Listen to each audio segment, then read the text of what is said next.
दुमका के विश्व प्रसिद्ध बाबा बासुकीनाथ की महिमा अपरंपार है, लेकिन समय समय पर हालात कुछ ऐसे होते हैं कि भगवान और भक्त के बीच की दूरी बढ़ जाती है। दूरी शब्द का प्रयोग हम इसलिए कर रहे हैं क्योंकि चाहे देवघर के बाबा बैद्यनाथ हो या दुमका के बाबा बासुकीनाथ, यहाँ आने वाले श्रद्धालु स्पर्श पूजा की उम्मीद लेकर आते हैं, लेकिन समय समय पर मंदिर प्रबंधन द्वारा अर्घा सिस्टम कर दिया जाता है। जब 2019 में कोरोना की शुरुआत हुई थी और कोरोना ने भारत में दस्तक दिया, तो 2020 और 21 लंबे समय तक मंदिर का पट आम श्रद्धालुओं के लिए बंद रहा। पट जब खुला तो अर्घा के माध्यम से पूजा की व्यवस्था कराई गई। 2-3 वर्षों से अगर देखें तो श्रावणी मेला में भी भीड़ को नियंत्रित करने के लिए अर्घा सिस्टम को बासुकीनाथ में स्वीकार किया गया।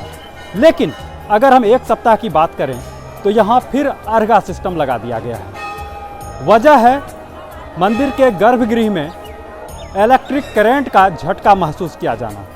दरअसल 1 मई को इस तरह की बात आई थी कि गर्भगृह में इलेक्ट्रिक करंट का झटका महसूस किया गया।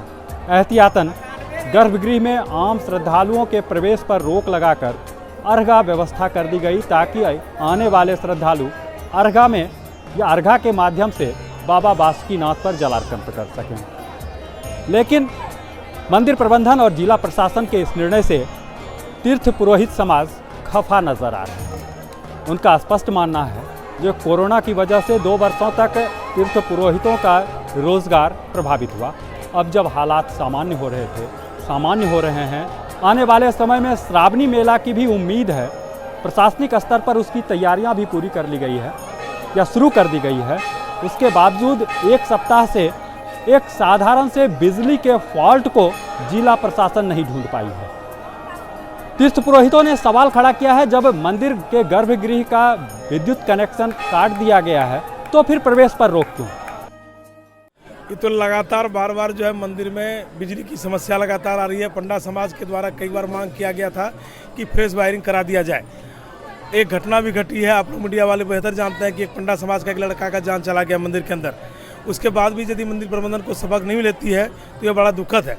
अभी वर्तमान परिस्थिति में गर्भगृह में बिजली का कनेक्शन कटा हुआ है और मंदिर के सभी कर्मचारी अंदर जा रहे हैं, निकल रहे हैं, लेकिन भक्त को भगवान से दूर रखा गया है। भक्त कितना आशा से, कितना श्रद्धा से दूर से आते हैं भगवान से मिलने के लिए, अपनी मनोती पूरा करने के लिए, लेकिन उनको जो है अर्घा के माध्यम से रोक दिया गया है। जब गर्भगृह में लाइन है ही नहीं तो कम से कम भक्त को समान रूप से दर्शन पूजन करने की अनुमति मंदिर प्रबंधन को जल्द से जल्द देना चाहिए, और नहीं तो पंडा समाज इसके लिए आंदोलन करने के लिए तैयार है। मंदिर प्रबंधन अपनी जिम्मेदारी से बचने के लिए यहाँ अर्घा लगा दिया। किसी को कोई मतलब नहीं है, सब अपने अपने रूम में बैठे हुए हैं।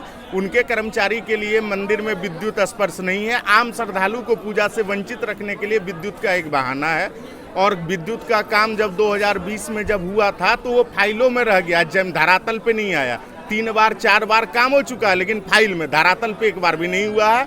तो काली कमाई का एक जरिया इन्होंने बना रखा है और कुछ नहीं करना है, एक अर्घा लगा दीजिए और भक्तों को पूजा से वंचित रख दीजिए। मंदिर प्रबंधन जो है, हमारे व्यवस्थापक पूरी तरह से फेल हैं, उनकी कोई व्यवस्था नहीं है मंदिर में।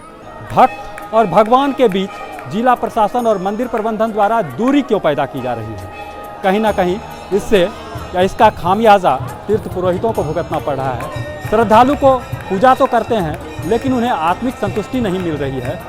तो इस सबों को देखते हुए तीर्थ पुरोहितों ने स्पष्ट कहा है कि मंदिर प्रबंधन और जिला प्रशासन अपनी जिम्मेदारी से बच रहे हैं। जब 1 जनवरी 2020 को इसी बाबा बासुकीनाथ मंदिर के गर्भगृह में एक तीर्थ पुरोहित की मौत बिजली के झटके लगने से हुई थी, तो उस वक्त भी तीर्थ पुरोहितों ने इस बात की मांग की थी जो कि विद्युत व्यवस्था को दुरुस्त किया जाए।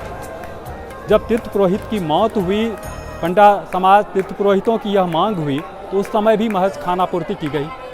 नतीजा 1 सप्ताह फिर करंट के झटके महसूस किए गए। अब जिला प्रशासन और मंदिर प्रबंधन विद्युत व्यवस्था को पूरी तरह दुरुस्त करना चाहती है और होनी भी चाहिए। यह रिस्क कोई नहीं ले सकता है क्योंकि 1-2 महीने के बाद श्रावणी मेला है और अगर विद्युत फॉल्ट कहीं ना कहीं आ गया तो एक बड़ा हादसा टल सकता है। एहतियातन सतर्कता बरतनी चाहिए। लेकिन तीर्थ पुरोहितों का सवाल यह है कि एक बिजली व्यवस्था को दुरुस्त करने में मंदिर प्रबंधन और जिला प्रशासन आखिर कितना वक्त लेगी।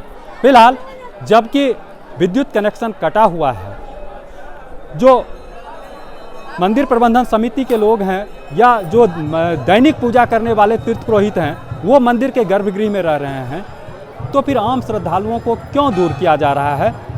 बिजली कनेक्शन काटकर श्रद्धालुओं को गर्भगृह में प्रवेश कर स्पर्श पूजा की अनुमति मिलनी चाहिए, नहीं तो अब तीर्थ पुरोहित आंदोलन के मूड में आ गए हैं।